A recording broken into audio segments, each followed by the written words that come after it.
আমরা সবাই জানি সিএমএফ ফোন 1 যখন এসেছিল বাজেট ফোনের মার্কেটটা কিন্তু একদম বদলে দিয়েছিল। কিন্তু প্রশ্নটা হলো এর যে নতুন মডেলটা এলো মানে সিএমএফ ফোন 2 প্রো, সেটা কি আসলেই এমন একটা আপগ্রেড যা ফোন 1 এর মালিকদের করা উচিত? চলুন আজকের এই আলোচনায় আমরা ঠিক এই ব্যাপারটাই খুঁজে বের করার চেষ্টা করি। দেখি ফোন বদলানোর সময় আসলেই হলো কিনা। আসুন একটু পেছনে ফিরে যাই আর মনে করার চেষ্টা করি সিএমএফ ফোন 1 ঠিক কেন এতটা স্পেশাল ছিল। এটা আসলে বাজেট স্মার্টফোনের দুনিয়াতে একটা নতুন চিন্তা নিয়ে এসেছিল।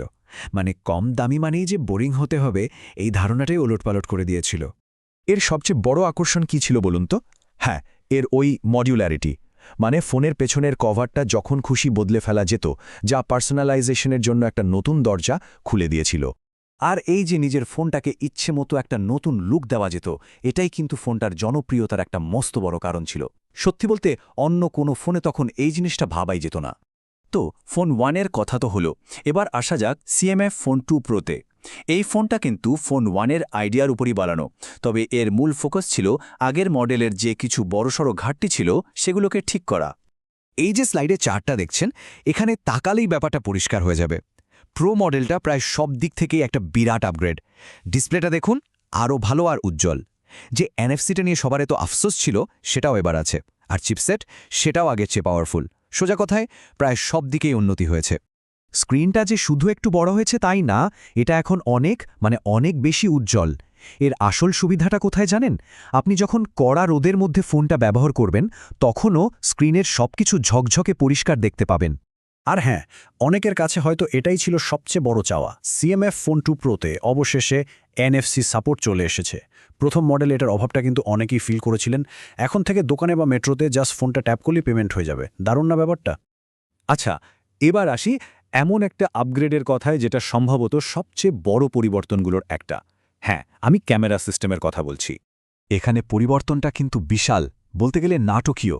আগের মডেলে যে একটা 2 মেগাপিক্সেলের ডেপথ সেন্সর ছিল, যেটা সত্যি বলতে খুব একটা কাজের ছিল না, সেটাকে বাদ দিয়ে দেওয়া হয়েছে।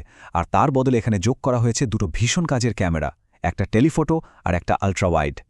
এই নতুন সেটআপটার ফলে ছবি তোলার ক্ষেত্রে এখন অনেক বেশি অপশন পাওয়া যাচ্ছে। বিশেষ করে একটা ডেডিকেটেড টেলিফোটো লেন্স, মানে ভালো কোয়ালিটির জুম ছবি তোলার জন্য আলাদা লেন্স। সত্যি বলতে এই দামের ফোনে এটা কিন্তু একটা বিশাল ব্যাপার। কিন্তু এত সব দারুণ আপগ্রেডের সাথে একটা বেশ বিতর্কিত পরিবর্তনও কিন্তু এসেছে। আর এই পরিবর্তনটা ফোন 1-এর সেই মূল আইডিয়া, মানে কাস্টমাইজেশনের ধারণাকেই যেন একটা ধাক্কা দিয়েছে। ব্যাপারটা হলো, সেই যে ইচ্ছে মতো ব্যাক প্যানেল বদলে ফেলার সুবিধাটা, সেটা আর নেই। আর এটাই একটা বড় প্রশ্ন তৈরি করেছে। সিএমএফ কি তাহলে সেই জিনিসটাই বাদ দিয়ে দিল যেটা প্রথম ফোনটাকে সবার থেকে আলাদা করেছিল? আসলে দেখুন, এই যে ফিক্সড প্যানেল ব্যবহার করা হয়েছে, এটা কিন্তু একটা ভেবে চিন্তে নেওয়া ডিজাইন ডিসিশন। এর ফলে হয়েছে কি, ফোনটা এখন হাতে নিলে অনেক বেশি মজবুত আর প্রিমিয়াম ফিল দেয়। আর হ্যাঁ, পানি বা ধুলোবালি থেকেও আগের চেয়ে ভালো সুরক্ষা দেয়। তার মানে সিএমএফ এবার শুধু ফোনের লুক বদলানোর চেয়ে ফোনটাকে আরও টেকসই করার ওপর বেশি জোর দিয়েছে।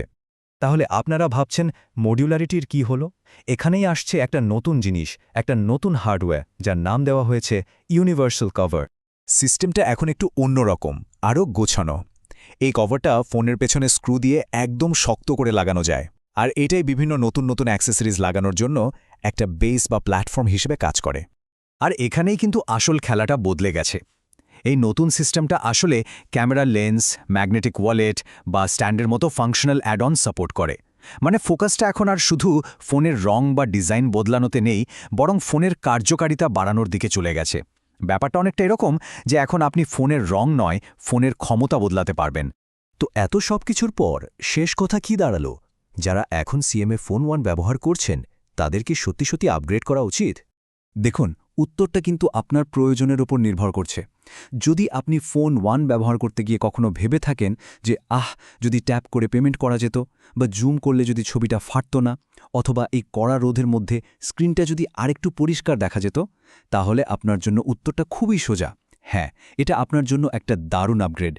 আর দেখুন, শুধু আমরাই না, বেশিরভাগ টেক রিভিউয়াররাও কিন্তু একই কথা বলছেন। হ্যাঁ, মডুলারিটির কনসেপ্টটা বদলে গেছে, কিন্তু সব মিলিয়ে দেখলে সিএমএফ ফোন 2 প্রো একটা অনেক বেশি কমপ্লিট আর শক্তিশালী প্যাকেজ।